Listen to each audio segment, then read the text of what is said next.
the structure, turn around. If you came for chaos, you're homebound. This ain't a show, it's barely contained. Like a shopping cart with a busted frame. This ain't light again.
What's your emergency?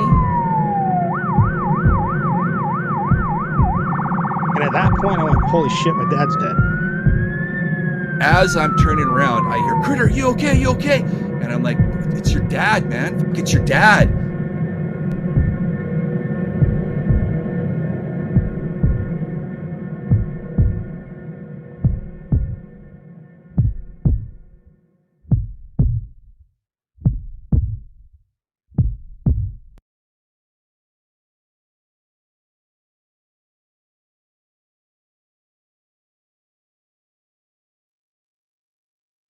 Oh, looky there. Hey, everybody. Let me get this other thing off the stage here. Bring everybody in. Hey, everybody. Welcome to the Looney Bin. I am so jacked you're here. We have, I'm just going to say it, the best freaking live setup that I think I have ever had. And I've had some pretty rad guests on here before. Love everybody that's been on here, but I am super, super stoked sauce about tonight. I legitimately got to say. First and foremost, I usually, actually, all of us who do lives, we generally will have a moderator on the backside. They're going through the comments. They'll bring the comments up on the screen and everything. However, tonight, I'm running solo. That's right. It's just me here today. I hope to catch some of these comments. When my glasses are on, you'll know I'm reading comments. And when they're off, we're just shooting from the hip. And that's kind of what we're doing tonight. That's actually not what we're doing tonight. We got some house business to get to first and foremost. If you were here last month for the live, I so appreciate all the support and all the excitement because as it says right here, I'm back. Right? I'm back. We talked about all that junk on the last time, and I'm super happy that I'm here. I'm super happy you guys are tuning in for all of this little live extravaganza faux show. So first and foremost with the house cleaning stuff, we got some website stuff that is going to be popping up here pretty soon. Just some revamping of the website, if you will. We're going to add a few little nuggets of joy down there. And like I said, I'm doing this myself. So, hey, there it is. Go ahead and hit the website. You can find all the merch, all the updates, where we're going to be this summer, which I still need to update because my schedule has been very unsure until kind of recently. But even now, it's a little whatever. We're going to shoot from the hip for the summer to do some pretty awesome, awesome rides. We do have some new merch going to be thrown out there, some cool designs and whatever. Been really kind of working on that on the backside for a minute. So excited for you guys. Okay. We have a Patreon page if you want to go over and do that. But the most important thing is right now, the Anti-Waffle League. Just saying, this is motorcycles and pancakes. And all you guys are going to start throwing all the little comments down there. And you're like, oh, waffles are the best, man. They got the courtesy pockets for the syrup and stuff. But whatever. I do have a little monitor over here with my little notes that are coming up. Let's talk a little bit about motorcycles and pancake videos, okay? I'm going to get serious here for a minute. So my next video that I'm going to shoot is actually, it's really not a video as much as what I feel is a production. It's a little bit more of a documentary-esque kind of video. This is literally something that I've been working on for the better part of 2 years. I've been researching this. I've been putting all the resource guide together.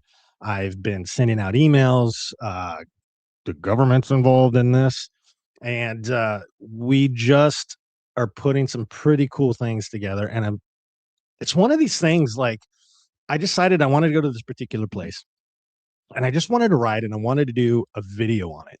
I was like, oh, that'd be pretty cool to do a video on this. I should totally do it. So I was like, okay, well, I want to get a little bit of like history of it. And so as I'm writing, I can kind of say, hey, blah, blah, blah, blah, blah, blah, blah.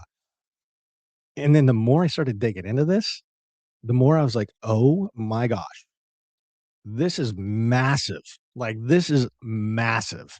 The history, the importance of it, just everything about it. I was just like, I just said, yo. I was just like, man, this is going to be awesome. So I'm having to like go to school again and like reading through these notes. And I got pages and pages and pages and pages of notes and shots that I want to try and script, blah, blah, blah. I am super stoked to bring this to you. I am hoping to have this out July-ish. I don't want to rush the production side of it, the editing side. I really want to do a pretty rad job. So I'm super excited to bring that to you. I apparently brought 2 sets of glasses for me, so I'm a little confused on what everything is going. But let's check in with all of you guys up here in the chat-a-roos. Let me bring that up. Oh, there it is. So we've got Critter Meow Meow out there. Dewey, what is going on, man? So as far as I understand, Dewey is on a camping trip with a buddy on Starlink. I think that's what's going on with Dewey. And Shoestring, what's up, buddy? I'm so happy that you're here. So stoked. ADV Agenda, what's up? Super stoked you're here too. More Dewey. Oh, this is pretty fantastic. Okay. More stuff, or do we kind of get into some guests right now? Okay.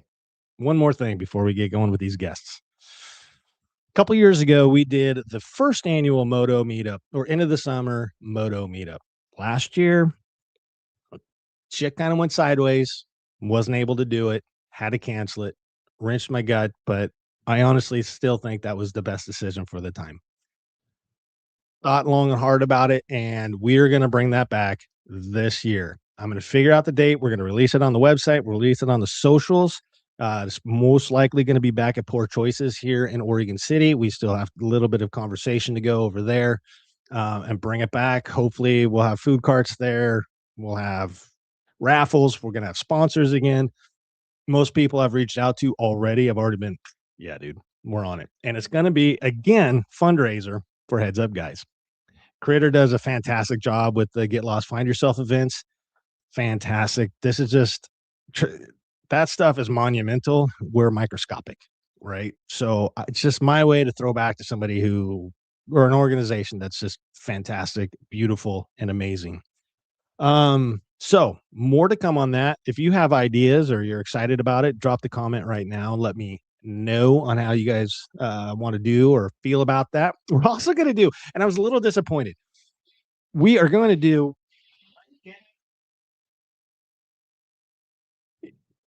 radio video 101. Mute your phone. Holy moly there, kids. I was a little disappointed last time that the dirty bike or the dirtiest bike competition was kind of like a moderately dusty bike. So we're really going to try to push that hard. We're trying to get a freaking awesome prize for the dirtiest bike contest. And I really would like some bikes coming in just to make the Moody Queen look like she's clean. And she likes to get dirty. So let me know in the comments. Let me know what you guys think and all that stuff. Let me get back down to the end of these comments. Oh, yeah. No, Dewey's saying it. Yep, he's on Starlink. Good friend to have with toys. Faux show. All right. Well, friends, we do have a little bit of a thing that happened. I think everybody on this right now, I'm trying to multitask. I'm not very good at it. But we have a friend of ours go down on his motorcycle and what the heck? Entire screen. This one right here. We're going to share this. So Corey with my ADV 360, he ended up going down in a little accident. There is a fundraiser going on for him right now. I believe the VB40 guys are the ones that put it together. Right now they have a goal of $10,000 and we are at a staggering $8,655 right now. So hopefully we can probably try to get that up to, I don't know, can we do $100, $200, $300 during this live? We're going to keep coming back to this. Yes, thank you, critter, meow, meow. It is the VB40 guys. Which I was pretty like 99.9% like, yeah, that's it. And I was just all of a sudden panicked. I was like, ooh, what's this? Somebody else? I don't know. So, anyways, that is what's going on. I have the link on the Instagram and the Facebookers to this fundraiser right now. So if you would like to donate and you'd like to help with Corey, go over there. The dude is sitting in a hospital bed right now, probably just bored out of his mind. And, you know, he's probably not very pretty at the time. But what a better time to talk about Corey than to, boom, bring him on and say, what's up, buddy? How are you? What's up? What's up? I've been better. Yeah, I'm sure you have. So, first of all, dude, I did not expect you to pop on. Just saying, first and foremost. This is like, what? Okay, you're here. What? First of all, it's no secret that you and I are like pretty damn good friends. And hearing this, you know, I'm going to tell you, I was at work and I'm driving and I'm on a work call. And all of a sudden, Tall Man calls me. And I look at it and I'm like, that's weird. But I was on a work call. Hit the old deny, hit the red button. Yes, I red buttoned you, Matt. Instantly back. I mean, instantly called me back. And I went, hey, I got to call you back. I don't know what's going on, but I got somebody call me back to back. And that's very unusual. Right. Answer the phone. Dude's almost in tears if he wasn't already in tears. And he's like, this isn't a good phone call.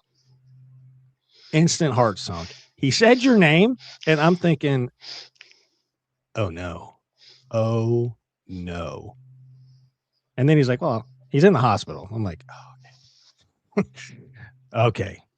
So we weren't going to the worst, right? So how are you doing? Give us an update. Say as much or as little as you want. I know some of this could be private or whatever, but you know, if you want to walk us through what happened, if you want, and just kind of the last couple weeks. So we had just finished up an amazing weekend up on Vancouver Island for the first Get Lost mini event of 2026. Captain Kirk, Tollman, and I were riding back to the border crossing in Blaine.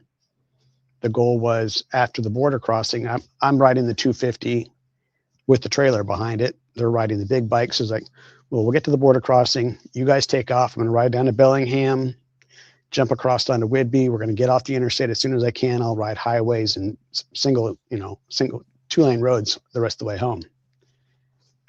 Get about 15 miles from the border, maybe. The trailer starts to, the tail starts to wag the dog. The trailer starts to fishtail the bike. Automatically, I assume I hit the brakes, which that makes it worse. And then I realized, no, I need to accelerate out of this. Accelerate out of it.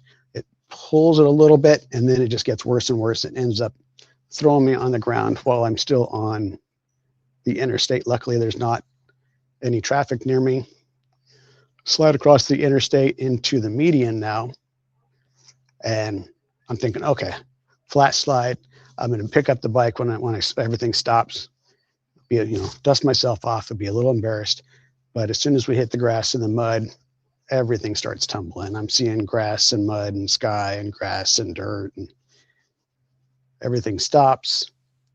Bystanders show up, and I'm awake for the whole thing, but I feel like I lost my breath in the process.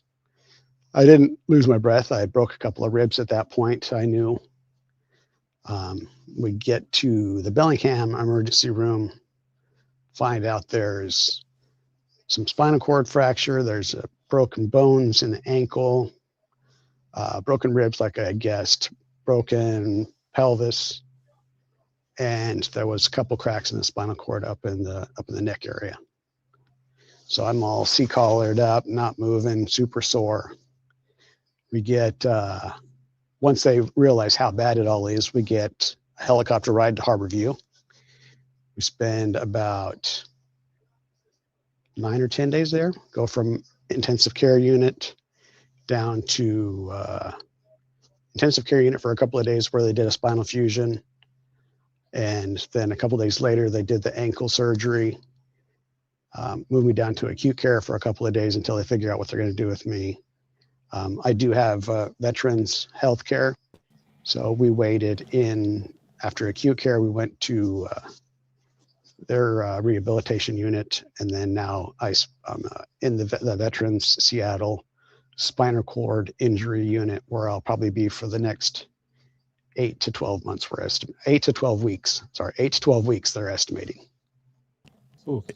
8 to 12 visits Hi, from me. 8.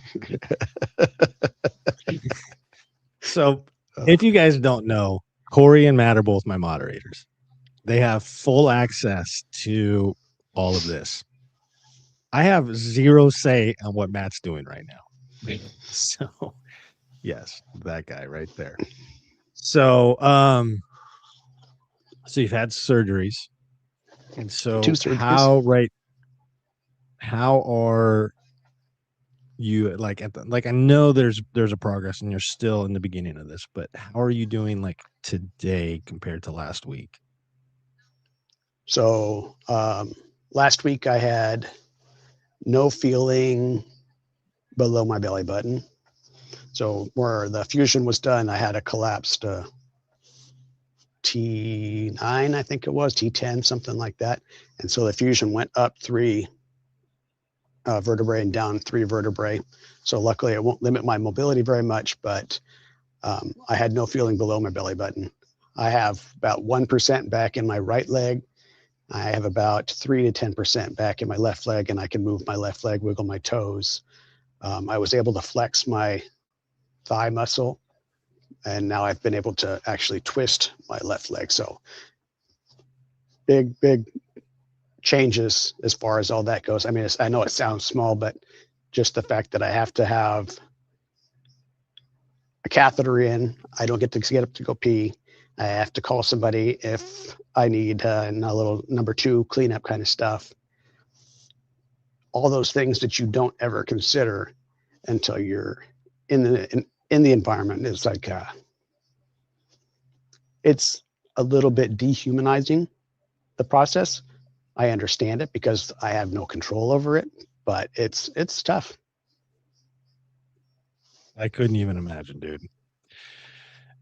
And then, we're not going to talk about it right now because we can do this privately, but I want to know how mentally you're doing and stuff as well. So I will have a different conversation with you at a different time, probably with this. This is me, Matt, do that again. Right. So, but dude, we all love you, and we're happy that, as shitty as this is, I would rather have this conversation with you here than going to a funeral. Right. Oh, 100%. So I think everybody is extremely grateful and happy for that, for sure. For sure. So, are you going to be hanging out in the studio for a while? Are you going to take off? Do you want to stick around? You can do whatever you need. I'll sit here. I'll try and read the comments. And if you want to pop me on, if anybody has any other questions. Yeah. Let's check back in with you, here in a little bit. But before we bring Julie on, Matt, how Hi, did you get buddy. over here? Hey, I was How did you get I was over so here? Isn't it excited like to somebody's see him on the birthday? live. I know. Don't mind my hair. I've got real bad helmet hair going on. I was so excited to see that you were on the live. I got so excited when I logged in. What a surprise for me. right? Super surprised. Are you going to be around for a minute, Matt? Yeah. Yeah. Will you mind running the comments and stuff if anything pops up? Oh, I'll watch them. Oh, I'll watch them. Be on alert, Thanks, homie. guys. All Bring right. your A game or you're getting kicked out. Okay, bye. Okay, so without further ado, the main guest that we have tonight is probably a very special one. Somebody that I've got to know, I've ridden with a couple times. Totally a fantastic human. And when we got into the crash, my dad and I got tangled up. We're going to actually bring in Papa Cakes as well, who is also here to talk a little bit about this tonight. And we're going to kind of bring Julie on first. We're going to get to know Julie. We're going to get to know a little bit about her writing background and all of that kind of stuff and her medical background. But then I think we'll bring Papa on and we'll talk about Papa Cakes on that day getting to the ER. And then we'll take Julie from there when and how. I don't even know the whole story, to be perfectly honest, like how she was like, oh, I know who this is kind of person. So without further ado, ladies and gentlemen, ladies, oh, come on. There we are. It's Julie. How are you doing tonight? I'm good. Corey, it is so awesome to see you. And I will take 1 to 3 to 10% right now over anything. I'm so excited to see you. Thank you. Thank you. When I heard about it, of course, my heart sank. And then I reached out to Matt, and I was the very first thing, of course, was like, is he okay? And are the nurses treating him good? Because I'll come take care of him. I'll whip him into shape. Oh, man. But you look amazing. You look amazing. you. I'm super happy to see you here. Appreciate it. Super stoked to have you. Oh, yeah. So, Miss Julie, I just kicked off the. Sorry. So, All right. Julie, I think a lot of people may know you from RevelRebel.Adv on the old Instagrammies. Mhm. And there we are. Bam. I think really what I'd like to kind of get into right from the get-go here is we want to know a little bit about you, the one behind all these really, really rad reels that you do. And I know you just ride with like a 360 camera and you're like, and go. Right. And some of your reels and the things that are said are inspiring. They're freaking just badass, and I love having badass women that come out and just ride like the devil, like you do. So let's start a little bit. We're not going to go full podcast and say, okay, where were you born? Right. But we are going to back it up. So when in your life and how in your life did motorcycles come to you? Late. Very, very late. I didn't grow up with motorcycles, have no history on motorcycles. So I think I was 40. I've been riding for 9 years. I'm 53 now. So I've been riding for 9 years. And it was a bit of a midlife crisis after divorce. I actually went out on a date with a guy, rode on the back of his cruiser, loved it, and asked him if he would teach me, and he said no, and didn't date him anymore. Like, bye, And bud. bye. I'm all about teaching and empowering whoever wants to learn. Knowledge sharing is so big for me. And so, yeah, I have 3 boys, and at that time, fresh out of a divorce, and I was like, man, that dude was an asshole, but I really liked that bike. And so I called up my ex-husband. I was like, hey, I think my oldest at the time was 16 or 17. And I was like, hey, how do you feel about, Parker taking the endorsement class with me? We're both in the medical field. We both do trauma. We've both seen shit. And so I really wanted to, like, you know, respect his wishes. And he was like, go for it. It'd be awesome. I think it'd be a good bonding experience for you and Parker. And so we took the endorsement class together and bought our first like Suzuki 650 Cruisers, just a little single bumper. And within the first 6 months, I started feeling really bad that I was sharing something with him and not my two younger sons.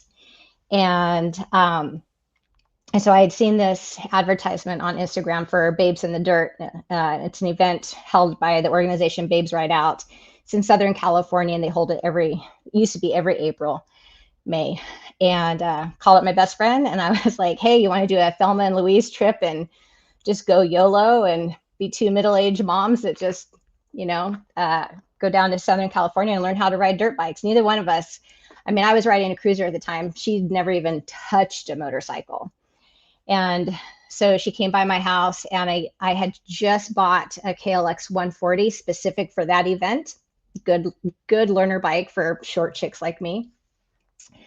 And so we went down to Southern California knowing nothing about motorcycles. I'm sure, like, when I think about it now, the amount of ratchet straps that we had on both of those bikes and trying to get them off of my truck, I'm sure was something to watch. So I came back from that black and blue, smiling from ear to ear, and taught my two other boys how to ride. And then we just would go out to like Ladie, McCubbins, and I would just follow them around, and been riding with the boys ever since. I guess I started teaching women how to ride I've taught several friends how to ride who've gone on to get their endorsements. And then outside of that, I've also had private lessons and taught other women how to ride. What made you want to start teaching?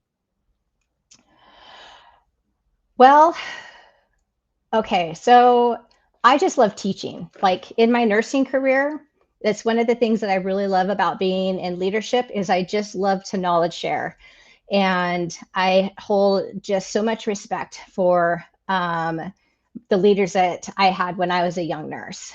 And nurses, old nurses like me with 25 years experience don't exist in these specialty areas anymore because they're out in 5 years onto, you know, greener pastures. And so to have somebody with that wisdom and the pearls of knowledge and et cetera, I've always enjoyed it in my career. And then in 2020, when COVID happened, it stripped a lot of humanity from everybody. And it really, really affected me as a nurse. It affected me as a charge nurse. It affected me as a bedside nurse. I couldn't touch patients because we were, you know, all garbed up in like hazmat suits, basically. We had the hoods on, we had oxygen blowing in our, air blowing in our ears. I couldn't hear my patients. I couldn't touch my patients. They couldn't hear me. And so I didn't want, and we had this mass exodus of really good nurses, and I didn't want it to take me. And I was missing out on the humanity aspect. I was missing out on just touching people and talking to people and making a difference. And so at that time, I just thought, okay, I got to do something because I'm sad at work. I need to do something that brings me a smile at home. And so I thought I'd open up an LLC and just start teaching women. I advertised, you can find me on Google, and just doing private lessons, not for the money. It was hella cheap. But I made the most amazing connections with women. And I found that, you know, just doing private lessons, because we all learn at different rates. And I remember when I took my endorsement class, I was one of 3 women in the class. And the class was, the majority of all the men in there had experience riding dirt bikes. And so they're going into this endorsement class already knowledgeable. And so the instructors are teaching to that level. And I just felt like I was like way out of my arena. I felt very uncomfortable. but my son was with me, so I wasn't going to quit. And the first night, one woman dropped out, and the next day, the other woman dropped out after she dropped her bike. And it just saddened me. And I just really sat with remembering how uncomfortable I felt, because I felt like I didn't have that knowledge base that everybody else had, and realized everybody learns at a different pace. And so I wanted to do these private lessons, so there was no intimidation. They could, I told them, I was like, if we just duck walk the bike for an hour and that's it, and that's as far as we get, great, I'll see you next week. And it was amazing. I had women come back 4 and 5 times, dirt bike education, street bike education. And this wasn't for the endorsement. It was just to teach them the foundation or the fundamental skills so they could go take their endorsement.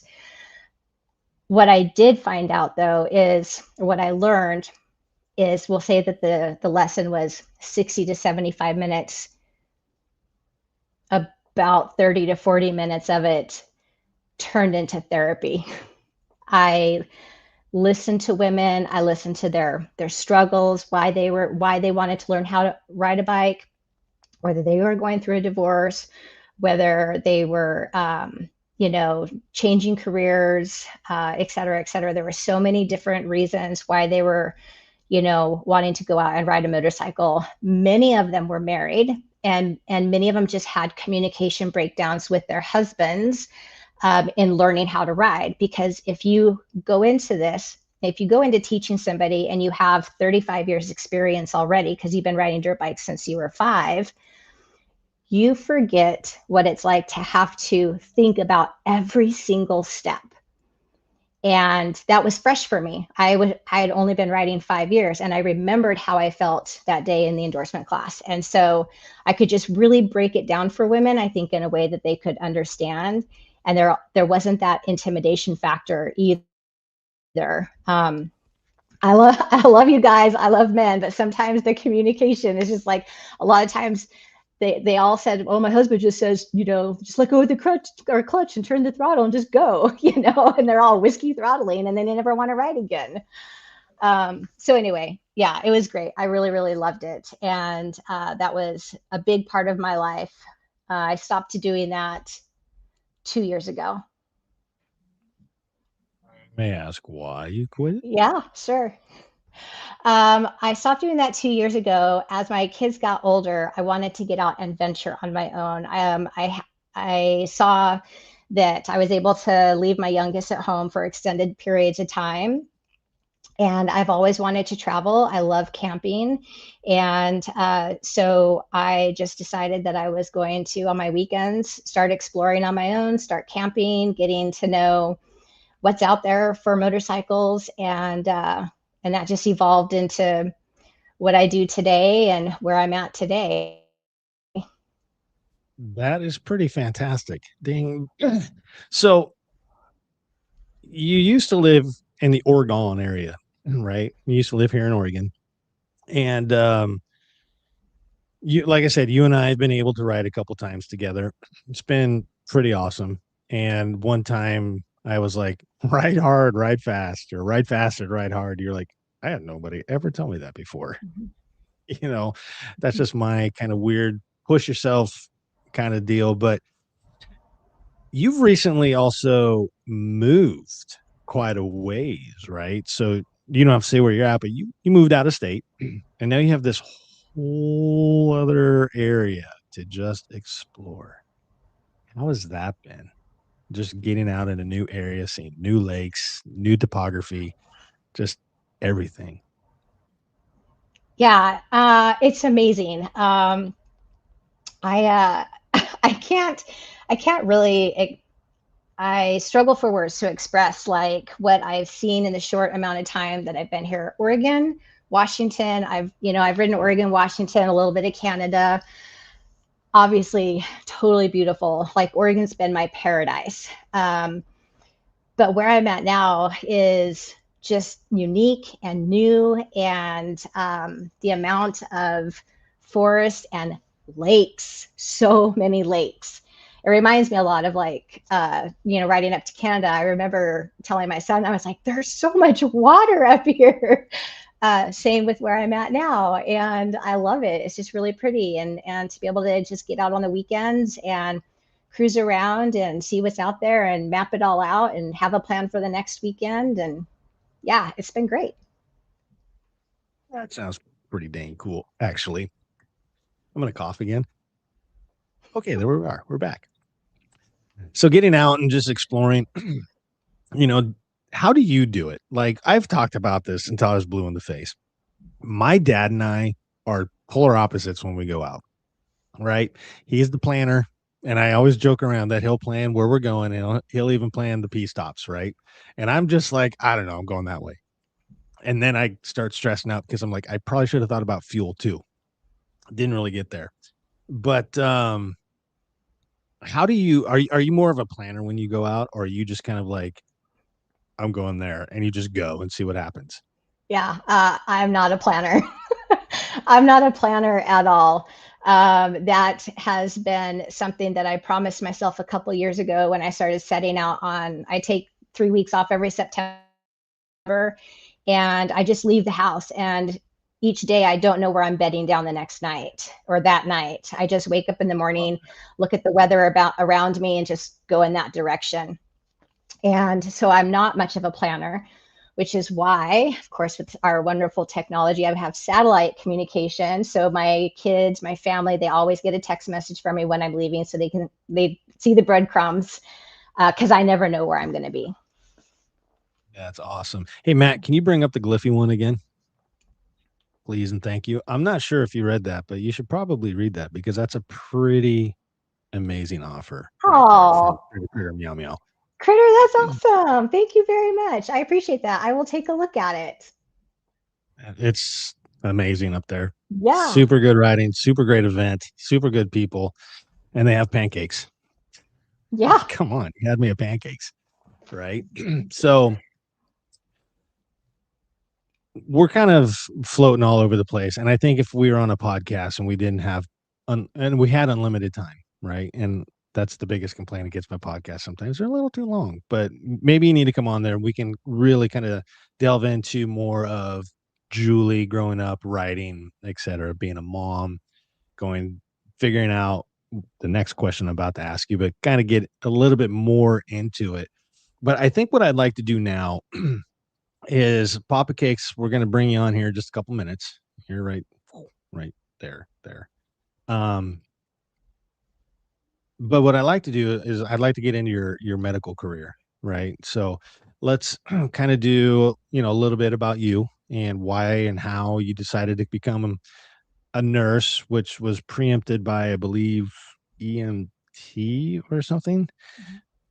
So trying to get it. See, and if you don't know on my podcast, and this is kind of podcast-esque tonight, I try to just kind of look at the guests and I know what a little bit about them, but I don't want to know about them, right? Like I want legitimate questions that come to my mind. I want genuine reactions, and the conversation just goes wherever it goes, kind of like it's doing right now. So let's take a step back a little bit. And why don't you get into where you are today? Give us a synopsis on how you go, but don't get into the Papa Cakes thing yet. We're about to. So let us know about you. Back in 95, I became a medic. I was living in Salem, went to Chemeketa Community College. And honestly, I'll tell you, to this day, I have, all growing up, I thought I was going to be a teacher. Like I can remember from the time I was 5 years old, all the way through school, I thought I was going to be a teacher. Started college for education. I wanted to be a middle school math teacher. And certain events happened when I was 21 years old that just literally had me I was holding line for somebody else. And when she came back, I was in search and rescue at the time. And she was like, Julie, I need to go home feed my parents because your parents are disabled. Can you come hold this line? I'm in line for the paramedic program. was like, yeah, sure. And so I'm holding line, and she's like, you're really amazing in search and rescue, and your first aid skills are great, and you're always chosen to do the leader on the rescue. And why don't you go to paramedic school? And I was just literally sitting there at like 11:30 at night. And this was so many years ago. This was back when everything was like, there was not really much of an application process, and you just stood in line. It was first come, first serve. If you met the qualifications, you were in. And I did it. I just stayed the night in line with her, became a medic, moved to Colorado, worked in the field and in a hospital there, and then worked at Denver Children's Hospital Pediatric Trauma Center with the most amazing nurses ever. And I was just very, very inspired. By that time, had my first kid. I needed something a little bit better with my schedule, went to nursing school. And so I've always been in emergency medicine. And yeah, that's 25 years. So you think her telling you, hey, can you just hold my place in line, was their way of like, yeah, you're going to go do this? I don't think she thought about it at that moment, but I think that maybe when she was at home talking to her parents and stuff, then when she came in, she was like, why don't you just stay? Yeah. So yeah. It's just like one of those, fate, universe, God, whatever, I believe God put me where I needed to be. That's my belief. I believe that, like, even though I had this master plan to be a teacher, I look at all the events that happened, and I was really put in places that I had no plan to be, and I've ended up here. Yeah. I had no idea you were in Colorado too. I thought for whatever reason you were just in the Portland, Salem, greater area, right? So that's it's kind of cool. I got a kid over there in Denver area right now. So hi, Braden. So you've been in emergency medicine, you went to nursing school, and then we're kind of getting to it, right? Mhm. So you ended up at this one hospital, and I just realized that we're not supposed to say hospital names. Okay, Papa Cakes, no hospital names.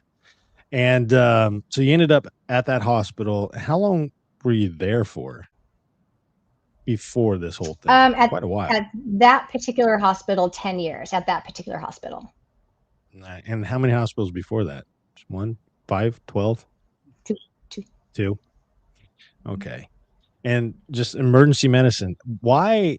It seems like, emergency medicine people come in and they can burn out and stuff. And if you ever watch The Pit, we know exactly what goes on, right? No, not at all. But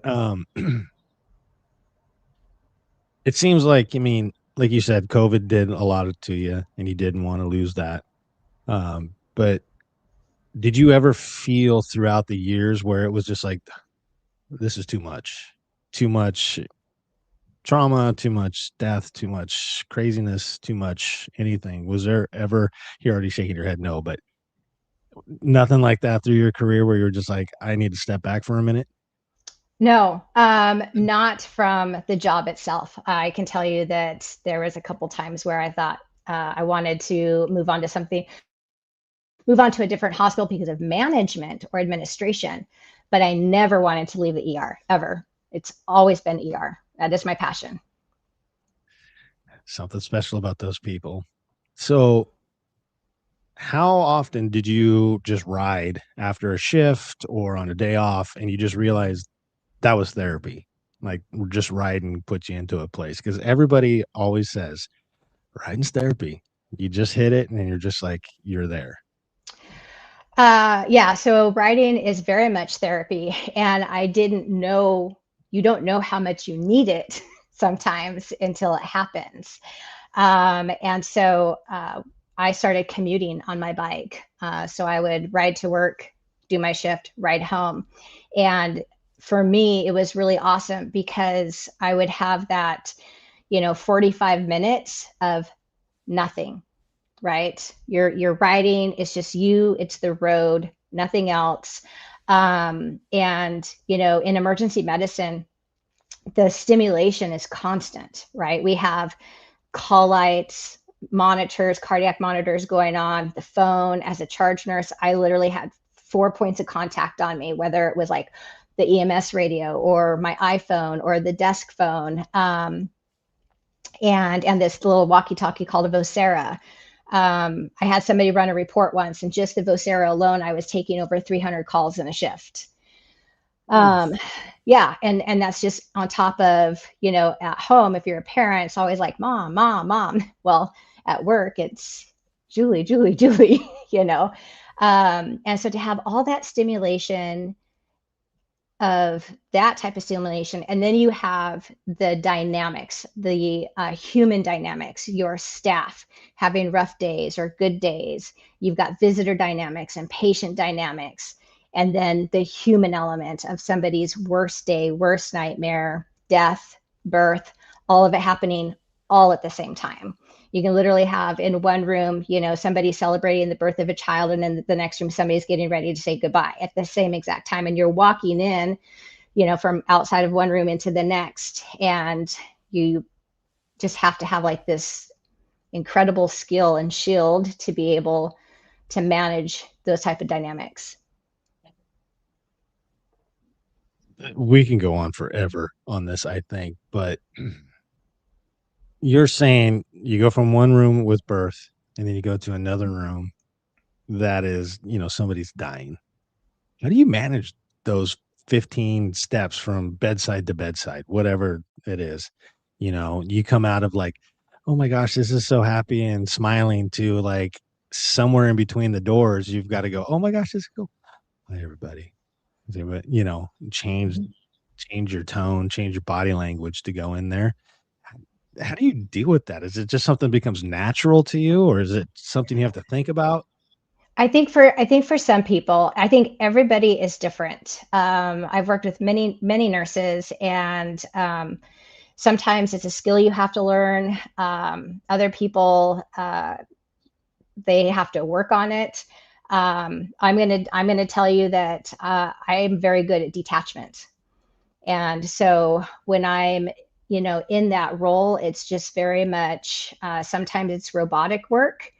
And then there are times when you pause and you need to sit with that human and, you know, show compassion, show empathy. But there's like this magic curtain of the door threshold where you just have this ability to switch. And as soon as you cross that threshold, you're back into work mode. Yeah. I don't know. It takes, the critter said it. I mean, it takes a hugely special person to be able to be in emergency medicine. It takes an incredible person to just to be able to be around those kinds of situations and all the different dynamics like you're talking about. Like, Yeah. you know, you've got people coming in, people that are the worst day ever, and then you've got the dynamic of that family and the reactions and them walking through to the room or whatever, you know, and being allowed back there. And I'm sure sometimes that gets very confrontational. Why aren't you doing more? Why, right? So I'm sure there's situations like that too, where somebody else is coming out and giving you a hug saying thank you. You know, that power dynamic there is just massive in my head. And I was just, it takes a special person for that. So thank you. Thank you. Um, Yeah, thank you. And thank you, Critter. So let's kind of move on. Let's bring on the Papa Cakes right here. 1, 2, 3. Almost. There he is. There he is. Hey there, guy. Hey, you look really familiar or something. And by the way, again, everybody, over his shoulder, on that shoulder, there's mountain pictures. Oh yeah. And that middle one is freaking a badass picture of Papa Cakes on what mountain is that? Denali. That's what I call my my banana suit, because it was yellow and black, and yeah. Yeah, the bumblebee outfit. How do you follow a superstar? You know, you just gotta go. And what you were saying, was that makes me think of that song, "Lightning Crashes," where there's a baby being born in one area and an elderly lady dying in another. When it's the mom. Yeah, that particular song, the baby's being born and the mom is dying. Mm-hmm. Yeah. So it's no secret, everybody, that Papa Cakes and I, we got a little tangled up a few years ago. And if you followed the journey, we have the Crash Debrief podcast. And again, I really thought that podcast was going to be like 30, 45 minutes tops. And I don't know the exact hours on it, but it was like 2.5 hours because we just kept finding out more information and getting different perspectives and stuff. And kind of the thing about tonight is being able to kind of conclude that journey, so, a couple years later.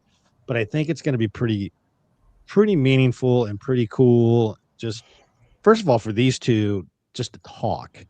But I think what I want to do is, from my perspective, we had a friend come into town from Canada. Her name is Tracy, and she ended up racking out at my dad's house, spending the night for a day or two or whatever. And I remember that she called me, and so we got in the wreck. You went to the emergency room in Burns, and then you and I drove home. And then there were some underlying issues, which we know now what they were, right? But we didn't really know. But I remember Tracy calling me. I want to say it was at REI that you were having like a stumble equilibrium thing at REI and had to like sit down. And she called very concerned, and so everybody here, the family and Casey and everybody was very like concerned about what was going on with you and stuff. And we were like, go. And you're like, I'm going to the doctor, typical guy stuff. I'm fine. Don't worry about it. So on and so on. But what ended up happening is you were getting ready to go up north to visit one of the grandbabies up there. Mm-hmm. And I don't know what made you decide to kind of pivot and go, I better go to the doctor first. Right. So why don't you set us up through that day from kind of in the morning, getting ready to leave, and what made you decide to go to the ER, and kind of that process. And then when you get into the ER and get checked in, I want to stop and I wanted to go to Julie and I want to get what her day was like, what was going on behind the scenes there. And then we'll just go from there because I'm very curious how she figured out it was you and did all the stuff. Right. So, Pops, why don't you take it away and just start from the beginning of that day? Well, I'll jump all the way back to when the accident happened. I basically hit my head evidently a few times on the pavement. And, but then when I came to, I felt totally fine. I was reaching around like I should have a sore elbow or hip or shoulders, or I felt like $1,000,000. So the ER people, and I'm sure, Julie, you've heard this many times, or the emergency people in the ambulance, they said, okay, hop in the ambulance and we'll go in to get you checked out. And I'm going, why? I don't even have a scratch. I just feel like fine. But it's funny how things happen. My brother was in a terrible accident the year before, whatever, and he would not go to the hospital. And he's been paying the price ever since. He's really struggling. So I'm standing there and I'm saying, no, I don't want to go. But and then I thought to myself, stop being a dumb shit Rick and go to the hospital. So I did. So that's one of the things that popped in my mind. So then we, like Ian said, we come home a couple months later. You just don't, you're not feeling right. You're just, like you mentioned, with Tracy or something, like you get up to start walking somewhere and you just kind of drift off to the side, and you're like, wait a minute, what's going on here? So can I throw something in? I'm sorry to interrupt, but if you're watching and you don't know really what happened, when you go to the scene of the accident, he goes down, he goes across the ground, and he said, yeah, he hit his helmet a couple times. His Schuberth helmet, I mean, the front's ripped off, the back looked like somebody took a die grinder to it. And if you go back to the crash debrief, he loses like 30 minutes of memory right there from hitting his head. There's 30 minutes where he's kind of doesn't know what's going on. Well, so I think that little nugget right there is kind of important for what's coming now. Yeah, I'll get.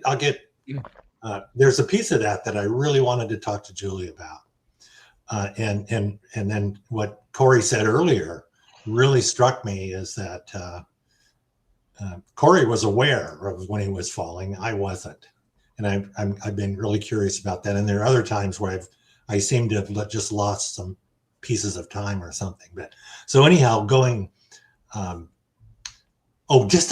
We got time, right? I'll take 20 seconds. I just did an autopsy on that helmet a couple of days ago. And of course the outside is all completely destroyed. And I slid on my face because of course the face shield was gone, but the forehead and the chin was like you'd put it on sandpaper and ground it down. And then the same thing, like you said, on the back, it looked like somebody was going on a die grinder with it. So anyhow, just for, who knows, I have to figure out some way to spend my time right. Yeah, living alone.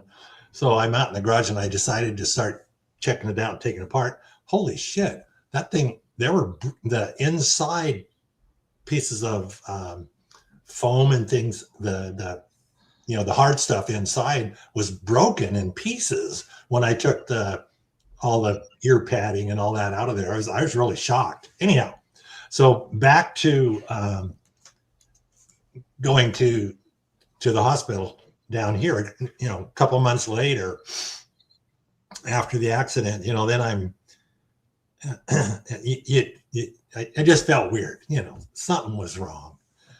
And it was, slowly, increasing. So like Ian said, that day I was going to drive up to Anacortes to see the little granddaughter. But I was very aware of, I wasn't feeling right. So I thought, okay, I'm not going to pull a Rick like I'd done before. I mentioned, I'm going to go to the doctor. So before I went and ran errands, did all kinds of things that day, and then decided, okay, before I hop in the car and drive all the way up there, I'm going to stop by and say, hey guys, I'm going to go into ER and say, hey guys, am I okay? So I'm in the process of fading quickly, So I get into ER and just fantastic people, that I didn't even, you hardly even, of course they triage people and determine who needs attention first, but I hardly even got in there and got to sit down and I was taken back to get scanned and stuff like that. And then there are kind of pieces of that are missing a little bit too. But what I do remember is I don't remember much about the scan. I remember talking to the doctor afterwards, and he was showing me that my brain was, the whole one side was all blood, and the blood was pushing the brain over to one side. And he says, whoop, we got to do a little, repair job here, and then I basically was, and Julie, you remember this more than I do probably, but I think we walked out and you were sitting with me and just making sure I was okay. And then it was like I blinked my eyes, and when I blinked my eyes and I opened them again, I'm in the ICU. And so how I got from where I was into the operating room and up to the ICU, I don't remember any of that. And I'm trying to decide the two periods of when I was either unconscious or not aware. From what I understand, it's a very common thing when people do have accidents and stuff that they don't remember the details. But I was just out. And so I was real curious that did I go out? How did I wind up upstairs? Was I chatting with you all this time and all this? And oh, by the way, I think I'm sharing something that maybe you want to share. Is that you saw my name and you were going, Friedel, that's familiar. Yeah. And I think that's the part that we want to get from Julie. Yeah. I know that guy. Well, at least I know Ian, if he knows that guy. Yeah. But anyhow, so yep. So I think this is a good place to stop where you're at, because now you've colored the picture from the morning into not feeling right, knowing something was wrong, getting to the ER, and kind of being taken back and not knowing a lot. So let's go to Julie now. Yeah, right there. And let's why don't you take us through your day, kind of getting up to that point and to where and how you put all the pieces together. So that day was crazy busy. All of our rooms were full. I had patients on gurneys in the halls, probably had 40, 50 patients in the lobby waiting to be seen. And our wait to be seen times were over 5 hours. So from the time you check in, it was taking over 5 hours to see a physician. Obviously, if you weren't having like anything life-threatening.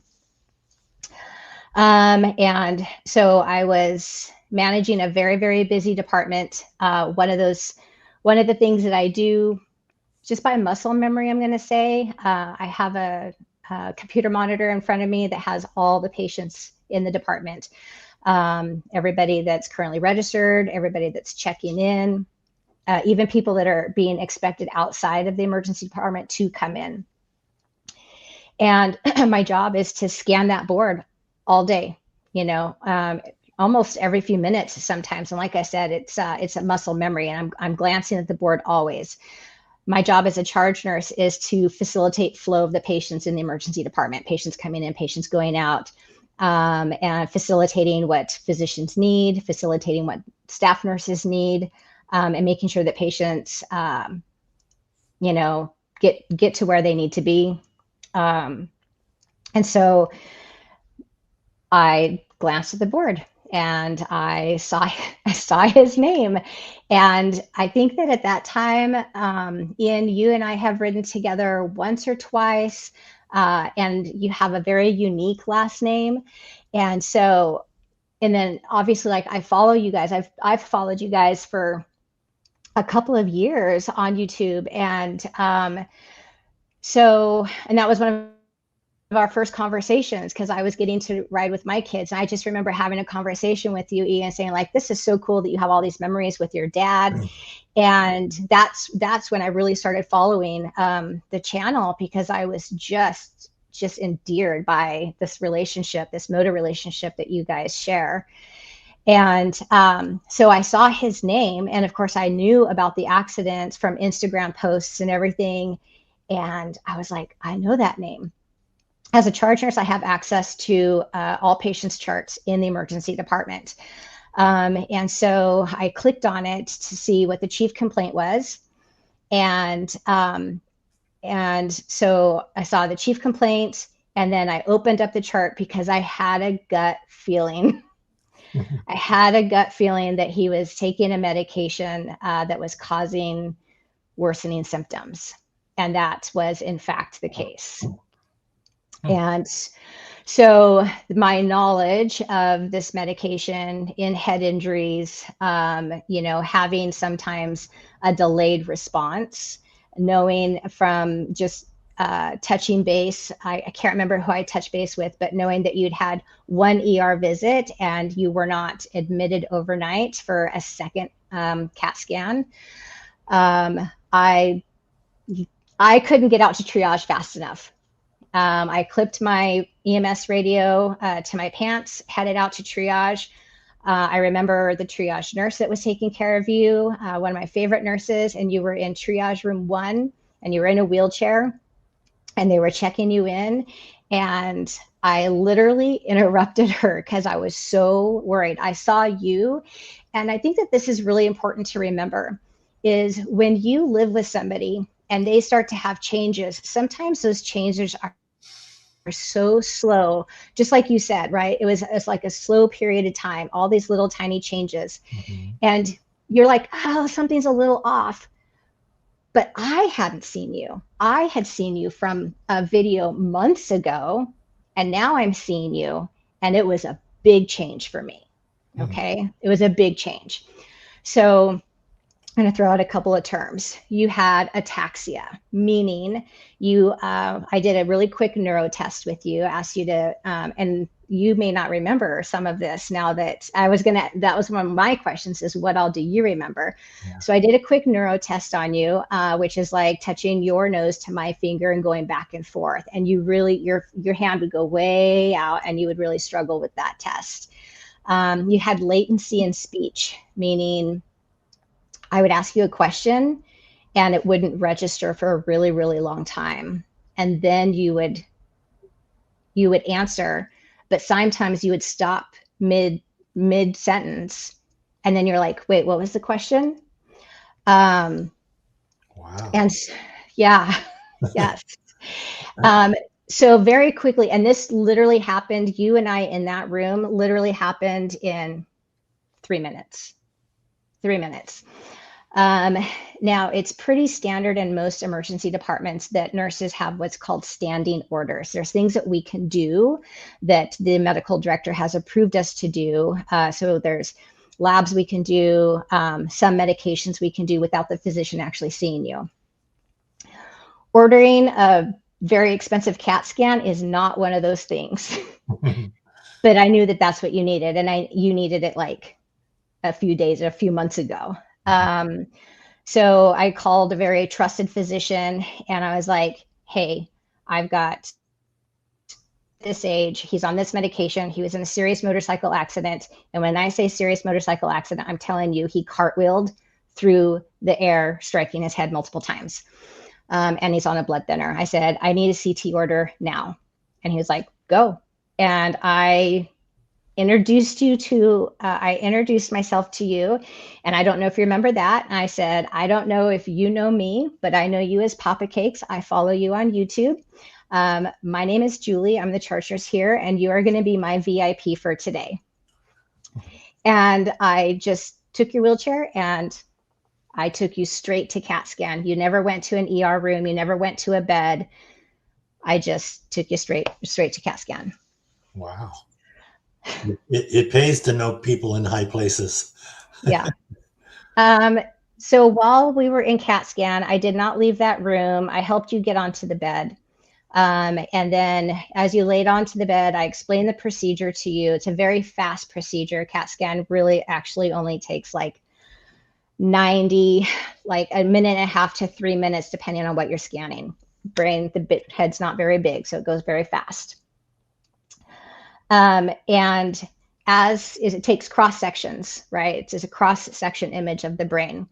And as the bed moves in and out of the scanner, it puts these cross sections up one at a time on the screen in front of me, like kind of in the control room. And as soon as that initial cross section came up, I didn't have to see any other cross sections.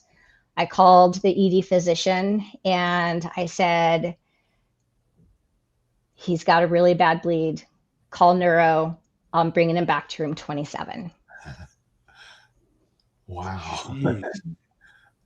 So during this time, so this is going on right now. And me, I'm like Mount Jefferson, which is a long ways away.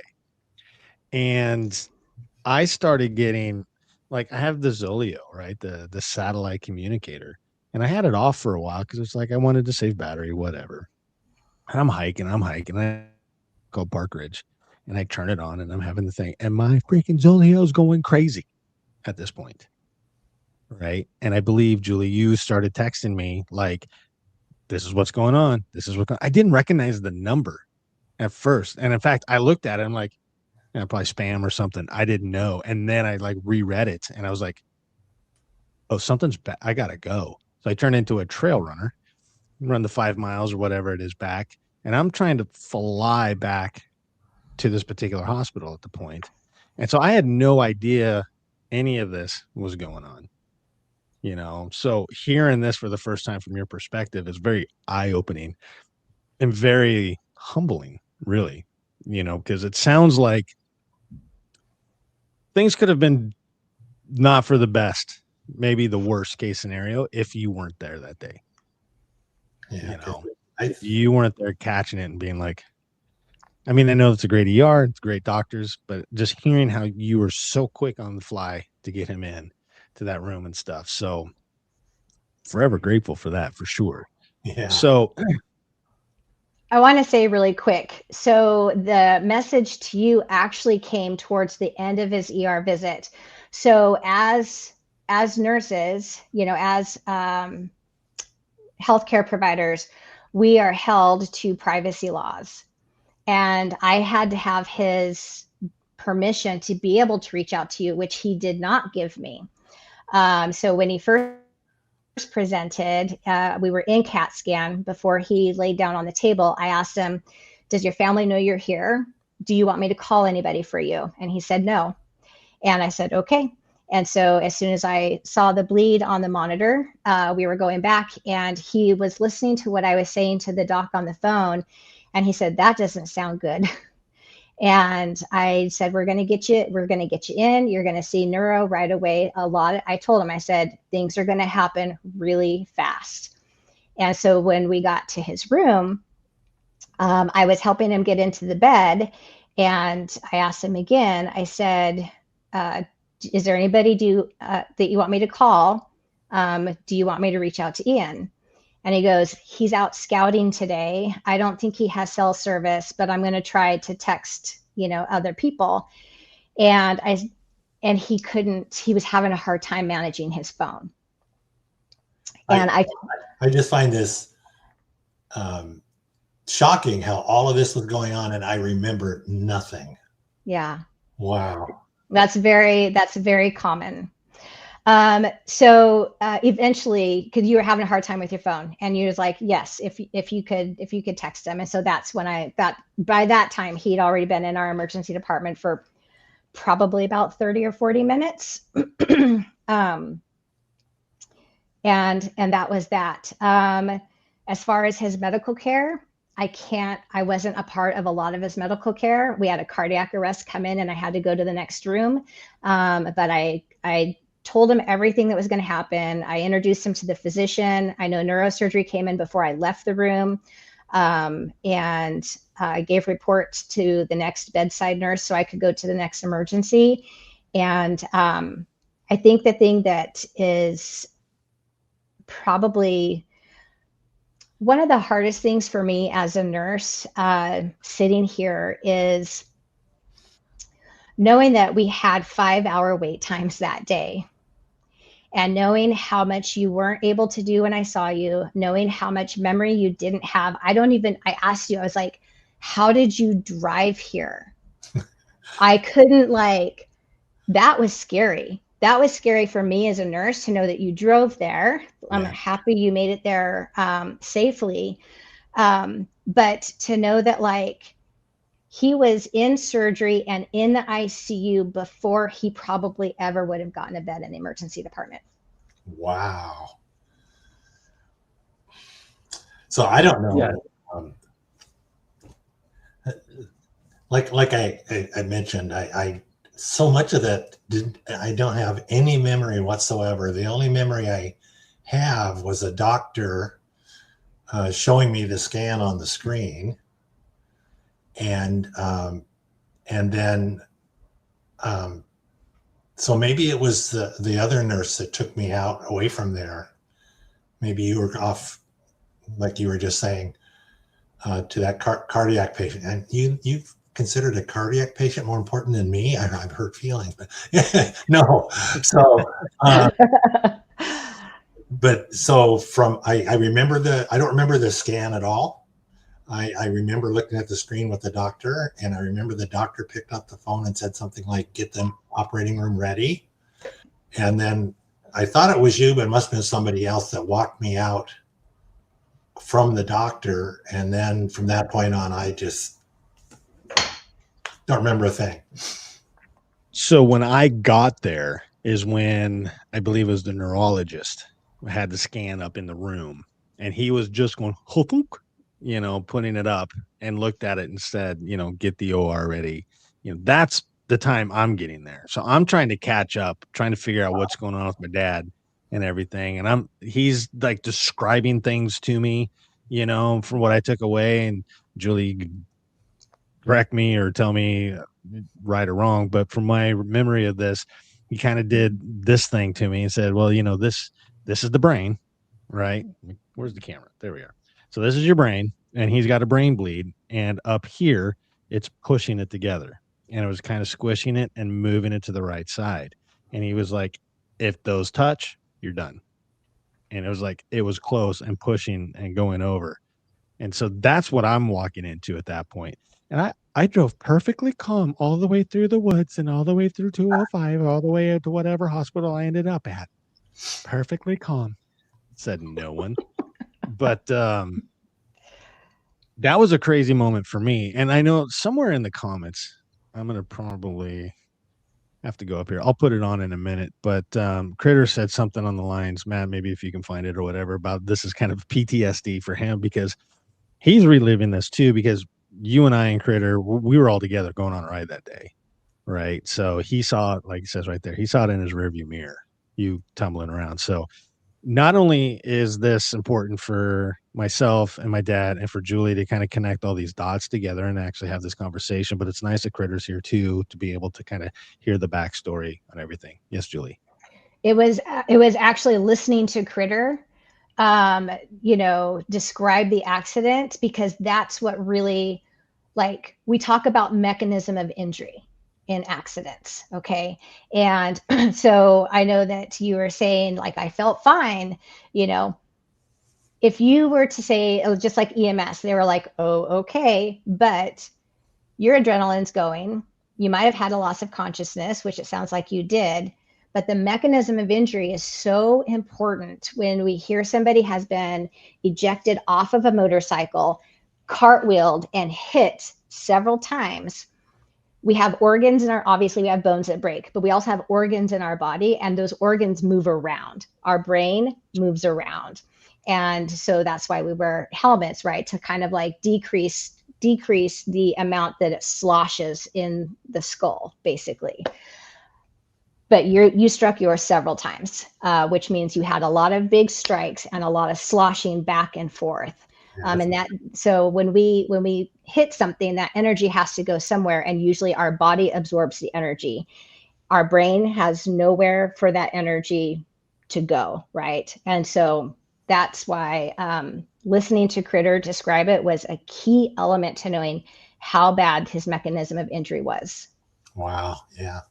Boy, now when you go through something like that, an experience like that, and Corey is in the same boat right now, but when I see people today riding with a little cap on top of their head, those so-called helmets, it just freaks me out, because I wouldn't be here if I was wearing a helmet like that. It just, you gotta have all the gear all the time, as they say. Wow. Well, I feel bad talking about me when Corey's the one that's just been through the horrors here lately. But I was curious, like I mentioned, I've really been struggling with, how come I not remember this stuff? What is it? Just your brain saying, "Oh, this is a traumatic situation, so I'm going to shut off." Or no, I think the easiest way to describe it is we're just going to say most people understand suffocation, right? So you just didn't have good blood flow. Our brain can't function because it's not getting oxygen and it's not getting good blood flow because it's so swollen and compressed. Yeah, because it really struck me earlier when Corey said that when he hit the dirt, and saw the grass flying and mud flying and stuff, he actually remembered all of that stuff. And yeah. I don't. And I've often thought that's a good thing. I didn't have to, be aware of what was going on and be freaked out and everything. It just, maybe that was a good thing. So. Yeah, absolutely a good thing. So, maybe we can move on to like the next day or whatever. Because I remember, Pops, when you went in, Braden flew home, from Denver, everybody kind of rallied over to the bedside and stuff. So, Julie, what happened with you the next couple of days? And what I mean by that, were you curious? Were you coming back on shift? Were you checking in? Were you looking on the computer and being like, okay, he's doing this, he's doing that, he's doing that? I know I was posting, to try to keep some updates and stuff. And one of the main reasons I was posting it, I was getting so many messages, text messages. I was getting so many like instant messages and direct messages and everything, where it was just like, it's easier to do an Instagram story and just give an update for everybody. Right. And so were you keeping up kind of on that route? Were you, like I said, were you kind of checking in yourself, on your next shift? So we are bound by laws and we cannot check up on patients. That's why this particular meeting tonight is so special to me, because when nurses leave our department, that's it. We don't know what happens. We don't know if they're alive, if they're dead. We don't know how long they're in the hospital, who's taking care of them. So ER nurses very rarely ever get any closure on patients unless the closure happens in their department. And so I only had social media to go by to know if he was still in the hospital. Okay. It's illegal for me to open up a patient's chart once they leave my department. Okay, I wasn't sure how all that worked. I figured there would be some sort of HIPAA law or whatever, but yeah, I was kind of curious. And now I'm thinking, I'm like, why didn't I text you back? Like the next day or a couple days later, like, hey, just checking in. Are you working? You should come up and say hi. Didn't even think about that. Sorry. So what else, Pops? Do you have any more questions? Because what a crazy time, Yeah, definitely. It was really interesting to hear Julie's side of what she was doing too, because like I said, so much of it was a blank for me. I don't remember hardly any of it. But yeah, my main question was, was I really out, or was I just like, my brain just wasn't wanting to be turned on at that time or not? But yeah, you never lost consciousness. You never lost consciousness. You were moving and you were talking the entire time. You just don't have recollection of it. I hope I didn't say anything stupid. You were a little worried that I was going to see your butt, so I gave you some privacy. Oh God, I bet you hear that a lot though with those stupid hospitals. I do. Yeah. Oh, look at my butt. That's actually quite hilarious.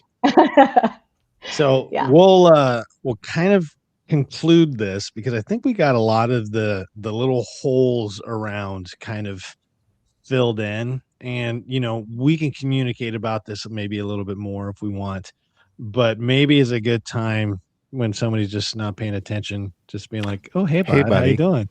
Okay, bye.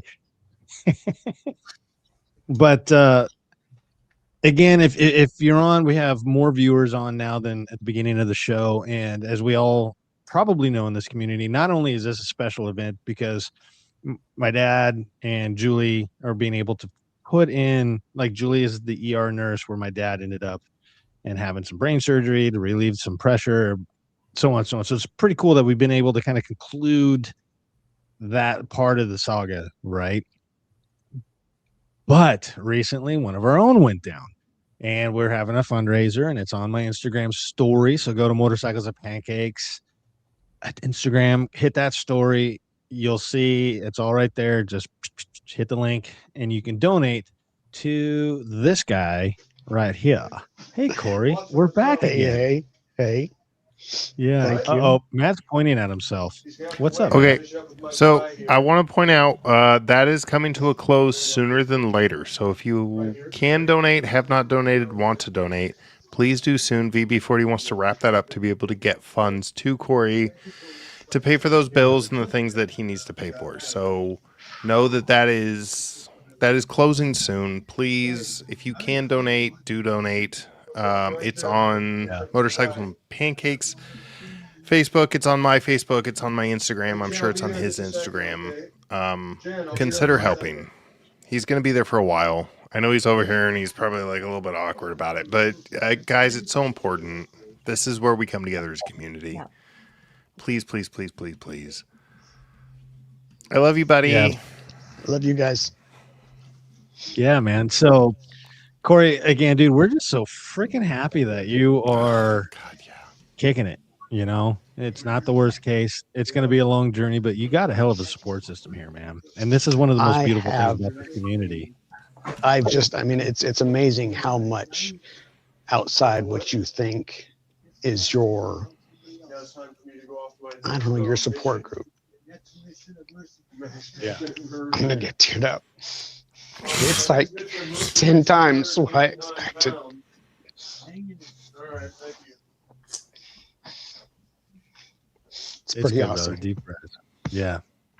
Yeah, man. I think the people that reach out and the sincerity of people, you know, that come through, and the fact that the fundraiser is doing so good, you know, it just goes to show we all love you, man. Like, straight up. And so I think Julie really wants to know, how are the nurses actually treating you? Oh, I let her know. It's okay. Okay. She's not joking. That was one of the first things she sent me was, I will fuck them up. And I was like, no, don't worry. I got it. We'll say UW, Harborview, they could use a little bit of a motivation there.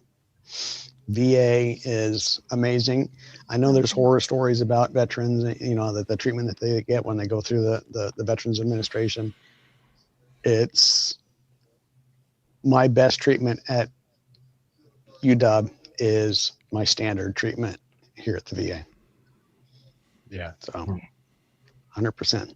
Fabulous. Yeah, that's really good to hear, man. And like I said, we're all just super stoked, you know, that you're around. We might have to come up and just read you stories or something and sit in that little chair next to you and talk about the little bike that could. It's open. It's right there. I'm just waiting for him to get a bed big enough that we can cuddle. But hey, this chair, this is almost like a twin size bed. We could cuddle next to each other. My heart. Oh man. So Corey. Yes. Are you motivated to ride again? And you can, if you're like, dude, no way. No, I know. Yes. I've joked with my wife. You know, she's probably already trying to sell the bikes and stuff like that. I was like, no, I will absolutely be back on the bike. I remember in high school when I had my first or second crash, I walked across the street to a payphone. I called my dad. I was like, come pick up this piece of shit. I'm never going to ride a bike again. And it was just it was off in a corner into some grass, and I was able to get up, but I was done at that point. But this is me. I love getting out there, and as long as I'm able to support it on two wheels, I'm going to do it. If I can't, then I'm going to look at three wheelers, and but I will be out there. Can I comment? Sure.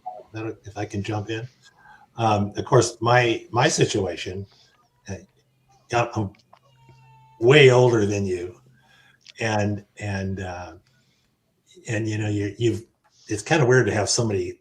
They literally cut my head open from front to back, and anyhow, you're suffering through all that stuff. Well, you're suffering through it right now too. But then it's like, okay, I'm done. I'm no more motorcycles. I'm too old. Can't ride with Ian anymore. Anyhow, he goes too damn fast. And so I was telling people, okay, I'm done. So then I'm sitting here at the house, looking out the window, month after month after month, especially when it gets dark and rainy for me anyhow, because I live by myself now. And finally one day I said, wait a minute. The therapy that you get from riding a motorcycle, I swear, when my wife died, I wouldn't have made it. If I didn't have that motorcycle to go get on and just go time and time again, I wouldn't have made it. And finally I decided, oh, you're always looking for excuses to justify with people, and I was telling people, okay, I'm not going to live my life in fear of what might happen. I'm going to live my life and be happy. And so I started writing again. So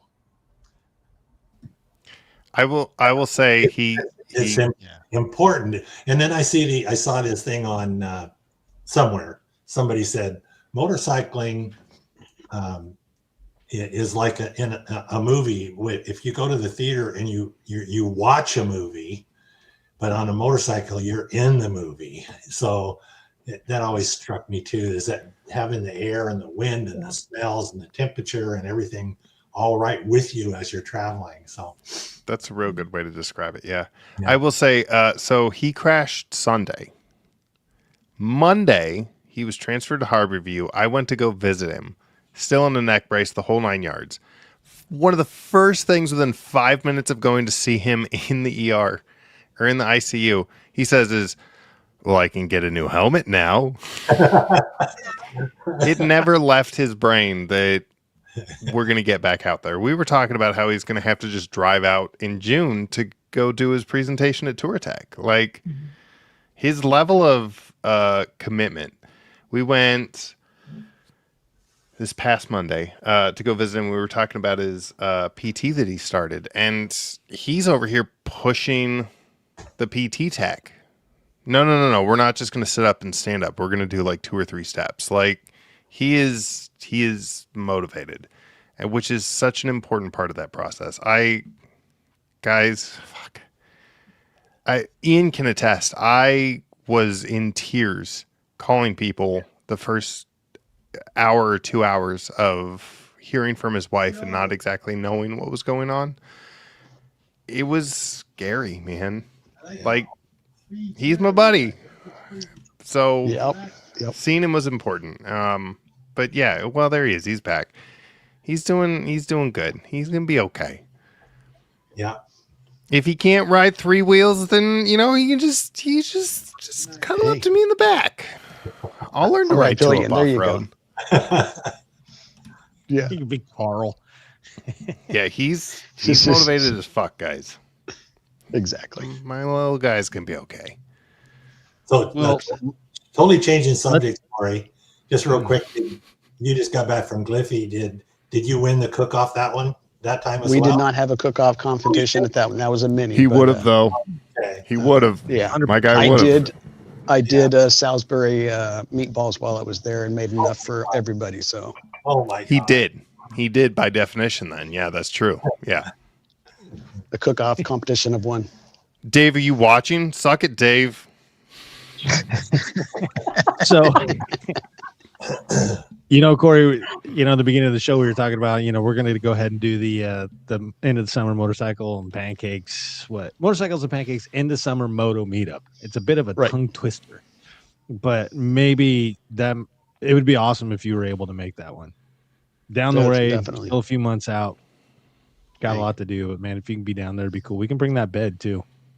And just let them know we can have a charge nurse show up down here named Julie and take care of you. Hey, I might even have like a power scooter or something like that, so maybe I can learn some tricks or something. Sweet. I'd be talking about, all right, how many cc's can I make this bed of mine? Oh, man. Okay, guys, I have to go because it's Andrea's birthday, but I want to real quick dump a couple of things out. Julie, we've talked before, but everything that you have said, I have 2 things to say. One, as a patient advocate at a clinic, I can so appreciate your level as an ER nurse and a charge nurse being so like beside yourself with the HIPAA laws. Like, kudos for not violating that, but also just that fucking mental wherewithal. So much praise to you. Also, get back into part-time teaching women. That's so important. One of my favorite things to watch, and just generally, I've always been a big promoter of inclusivity and women getting into this, right? Like, we watched Valkyrie get into this, and that was a whole thing. Anyways, do the thing. Take the time. Once a month, once every 2 months, Get back into doing those classes. It's so important. You're doing such an important thing. Corey, I love you. Papa Cakes, Love you I guys. love you. I'm so glad you're doing okay. Ian, I love you so much, buddy. And that's all I'm going to dump. I love you guys. I got to go. It's her birthday. So, you know, I got to do the good thing of being loving and caring. So I love you all. We'll talk later. Rebel, I'm going to send you messages. I have thoughts. Get back into teaching. It's so important. I love it so much. I love you all. Okay, bye. I'm going to see myself out. Okay, bye. Ladies and gentlemen, Tall Man Moto. Guys like that make Oh man, it's extra special when he's there. He's such a big personality. yeah. What are you doing? Are you wanting to come back on or something? No, I just wanted to make sure there wasn't any. You just gotta listen for the outro. Okay, I'm hitting the actual bye button. Okay, bye. Okay, bye. So, anyways, there he goes, and he's still there. He's still there. Yeah, He's still there. if we knew he was Still listening, we wouldn't have said anything good about him. But you know, That's what he's doing. What are they going to say about me now? So that is pretty awesome. So I guess this is kind of like the looser form of the show. I do have a hard stop at 8:30, just to keep things kind of bundled and we don't go too long and get too rambly and stuff. So it's nice to see that we still have pretty good people here, just chatting through the chatty chats. You know, yeah, we got some freaking good people here. Cades Cam, what's up, buddy? Saying hi. Oh, Captain Kirk, he left though. I was really know that. Rob's neighbor. Good evening, if you're still here. That's pretty cool. New names.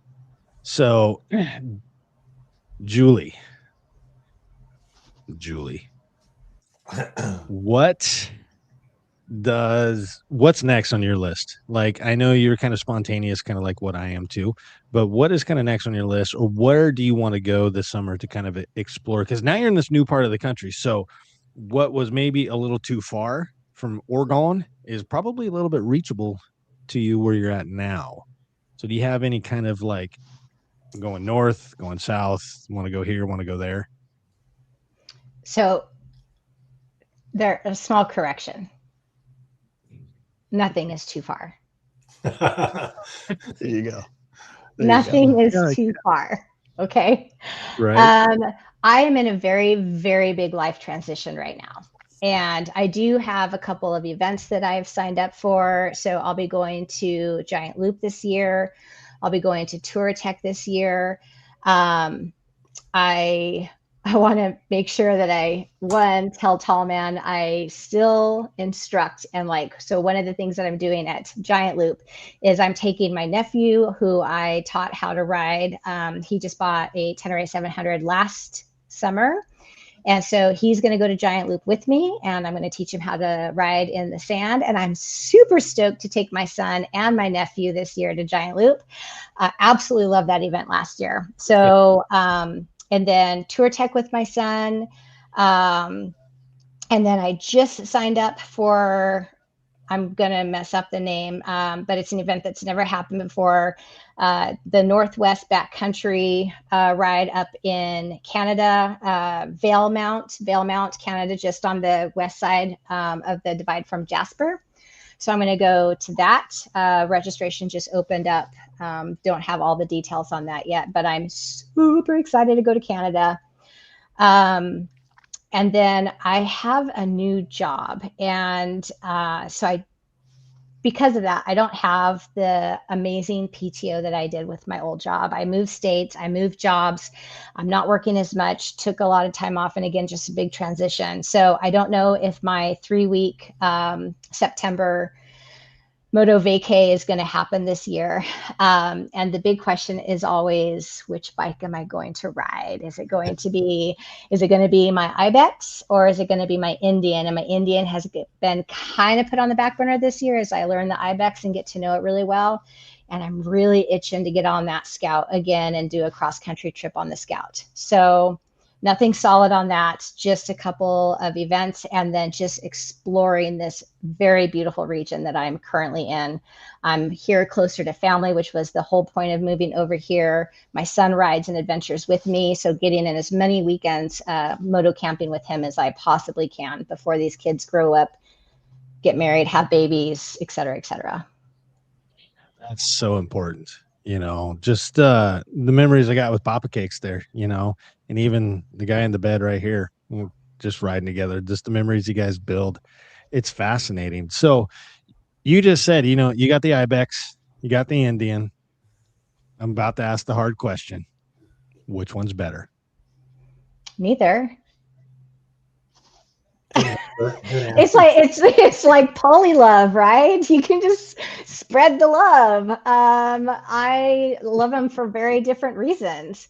I could sit forever on my Indian. It's a very easy cruise. I took that and did a 5,000-mile 23-day trip a couple years ago, and that's really where my life changed as far as like why I am at where I'm at today. And then I did the same thing last year, only it was I moto camp off the Indian as well. The Ibex, I took it for a big loop. And again, I always do this with no planning. I don't know where I'm going to go, what direction I'm going to go, nothing. So the Ibex gets me off-road and moto camping in really remote places. The Indian, I could literally ride forever and never get uncomfortable. It's a wonderful bike. And I have a couple dirt bikes too, so. cool. Oh yeah. By the way, I got a couple dirt bikes as well. So somebody asked me once, like, do you have any other hobbies? I think they were like, I don't ride bikes, so what else can I do with this person? And I was like, when you have all these different bikes, you don't have time for any other hobbies. It literally takes up all your time. All you think about. That's all you want to do. It's all I want to do. Yeah, it's crazy. I know I have a problem, everybody. I already know what's going to come in the comment sections. I love riding a Go Mountain. I love Go Mountain. It is so close to me, and I just and I know the roads, and I can get around people, and I know all the little trails. I know which areas you can go through. A little bit of brush, and also poof, there's an awesome trail right there to a spectacular area, right? I can seriously be super tired, end of a long day, and I will walk into my garage and I'll be like, "What's up, Moody?" Turn around, get dressed, and I'm out the door going. And I'm just like, "Where am I going?" Duh, you already know where you're going. Are you going to go in this way or that way or this way or that way? That's my big dilemma of the day, right? So I get it. Like just getting out and just going, as Critter says, get out there and ride, right? And then speaking of Critter, he has a question for you. Ever had a shift where afterwards you felt I'm in the wrong profession? To how many times have you saved a doctor's arse with a misdiagnosis? So for the Americans, arse is ass. I've never had a shift where I felt like I was in the wrong profession. And this is something that I think is just unique to very few individuals, but I love being an ER nurse, and I'm incredibly passionate about it. Have I had rough shifts? Yeah. Have I had shifts where I was like, I just can't go back tomorrow, but not to, I don't think I can continue on. How many times have I saved a doctor's ass with a misdiagnosis? Too many to count. Yeah. Yes. Yeah. Yeah. Too many. So to we count. That's got a Dale Gribbs 214. Yes, that is the legend right there. Absolutely. So too many to count. It's pretty. How do I say this, right? It's easy for us to watch TV and be like, yeah, I get it, but it does open up a little bit of the curtain. It doesn't open up all the way, but it does open up a little bit of a curtain to kind of maybe understand a little bit about your job, right? And so as a charge nurse and stuff, I really think I got like all these questions coming in. Sometimes I just have to slow down, let them out. Right. But I think, as we talked about before, it takes a special kind of person. It takes a special kind of mindset. We've talked about writing and having therapy, and I think being able to be in the job for so long I remember kind of a scenario that my cousin said, and I kind of feel like it's like you like maybe they're doctors, but they're new doctors, and you have a lot more experience in them. And I remember my cousin, who was in the Air Force, and he was at the time, I believe he was a captain, or maybe he was becoming. I don't know. I think it was around the captain time, but he was saying, when the lieutenants come in, he's like, they tell you might be an officer, but that gunnery sergeant or whoever, they know a lot more than you do. So listen to them, even though you're in charge. And I kind of think that's probably a pretty good scenario to what you're saying with a lot of that. It is. So I take it Dale over here. The night shift. Yes.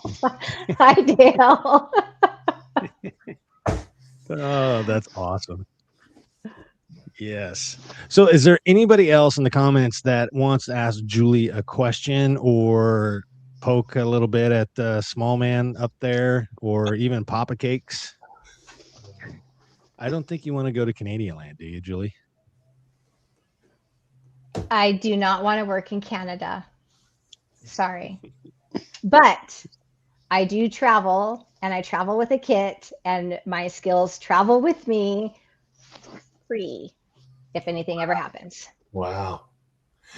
Julie, can I ask about when I was up in ICU, the nurse was a traveling nurse. This fella, he would work whatever, like a couple of months, and then he would take a few months off and travel. Like, what a deal that was. Are they still doing? And that's a result of COVID. Yeah. So are they still doing that? Yeah, so travel nursing has always existed, but COVID really brought it to the forefront of the public's knowledge, and it's really brought it to the forefront for nurses that did really think it was an option and suddenly became an option. And it is an option for me. I have thought about it, but I'm really in a moment where I'm sitting back right now, and I'm spending time. I've served for a really, really long time away from my family, and I needed to get closer to my family. So this year is all about just being present with my kids, my brothers, my dad is here, and just sitting in it for a little while. And I just wait for the universe to tell me where I'm going to go next. I have zero plans. I love it. That is pretty rad. I think, going back to what you just said, like, your skills and everything, you travel with a kit and all that, it's for free. And I know we've been out, and I've just been like, I'm going to open this up a little bit more than usual. Yeah. I think we're okay here. Probably unfair to put you in that situation, but yeah, I ride like an idiot anyways. Everybody already knows that. Corey, how you doing over there, man? I'm tired. Yeah. I bet. You want to come off screen, or are you good just hanging out? Yeah. No, I think I'm gonna scoot. Okay. Can I ask a quick question, Corey? Are you all done with surgeries right now? They put your ankle all back together, and that was the last. Ankle and spine are done. Hip and ribs are non-operable, and I think I probably won't have another surgery until I decide if I'm going to take the hardware out of the ankle. Okay. Man. Well, best of luck to you, man. Everybody down here was wanting to get in the cars and get up there and see what we could do to help, but I appreciate it. Yeah, you got a lot of love in the comments, man, too. So remember, everybody, go to my Instagram, go to everybody's Instagram, look for his fundraiser, drop $1, drop $5, $10, whatever you can afford. It'd be super awesome to help him out. Dude, I'll kick you off of here, man. Love you, brother. Right. We will be in touch soon. Good night. Thank you for coming on, man. Thank you. Thank you so much. Thank you. All right, buddy. Okay, bye. So awesome to have Corey on. That was quite the treat. Quite the treat. And it's kind of funny, like, if you haven't been here in the beginning of the show, Matt and Corey have full access to this. They're my moderators, and they could just click on and they just randomly show up like, hey, what are you doing? Nothing. It's pretty cool. So we're probably going to start winding this little bad boy down now. Is there anything else in the comments? Any other questions that you want to ask that we can bring up real quick? we hear about where Julie's going to be a tour tech.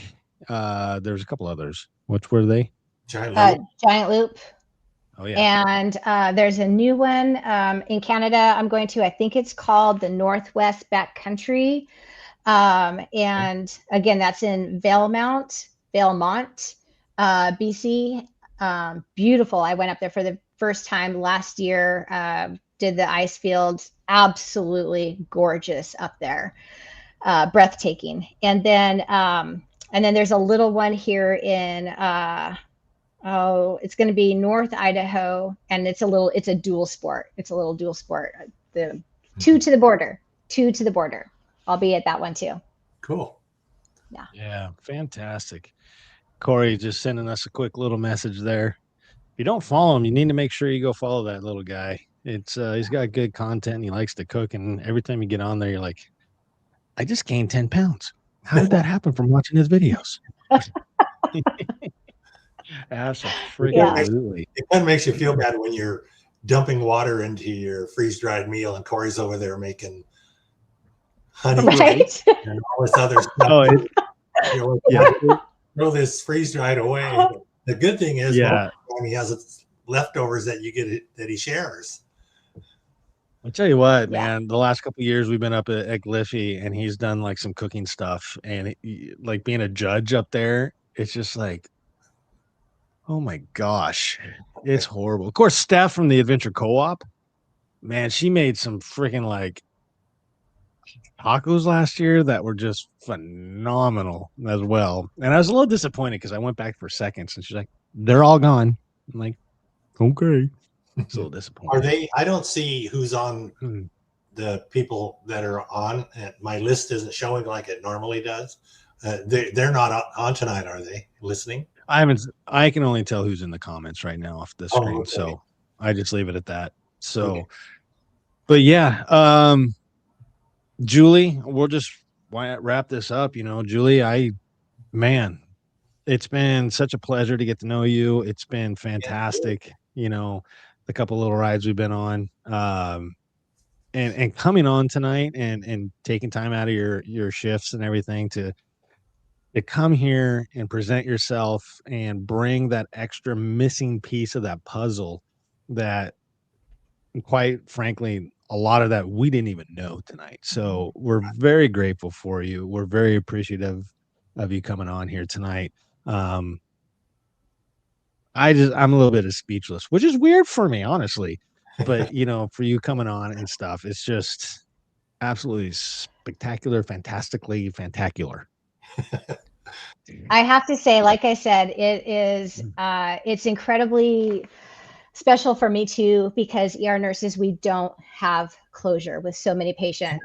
Same with paramedics. They drop the patients off and then they don't ever know anything. Our patients come in and we discharge them or we ship them upstairs. Good night, Critter. And so obviously I knew that, you know, just through social media and our conversations that, you know, your dad was doing okay. And, but to be able to sit here and talk to him and know that he's writing again,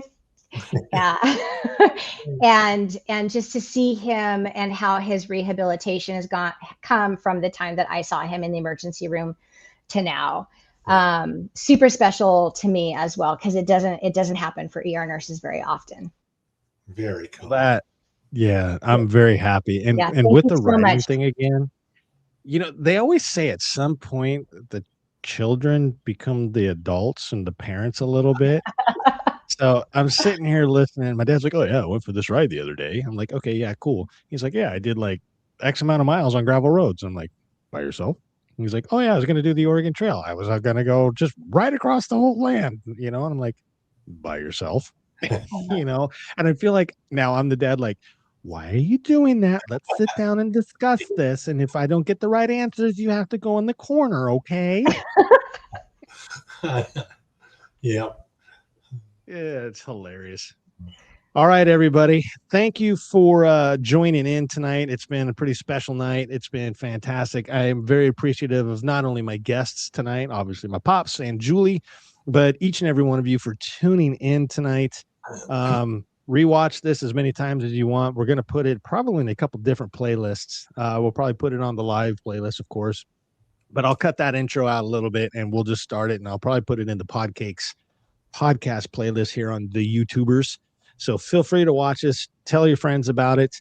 Check out the website. You know, we got some big changes coming up to that. We got some announcements and places we'll be this summer. And just, as I always say, just ride safe, eat more pancakes, take care of yourself, take care of each other. And that's all I got. Anybody else with the last words? No. You mentioned pancakes. I guess I'm going to have pancakes in the morning. Dude, I had some today. They were great. Okay. All right, everybody. Thank you. Good night, everybody. Thanks for joining. Bye.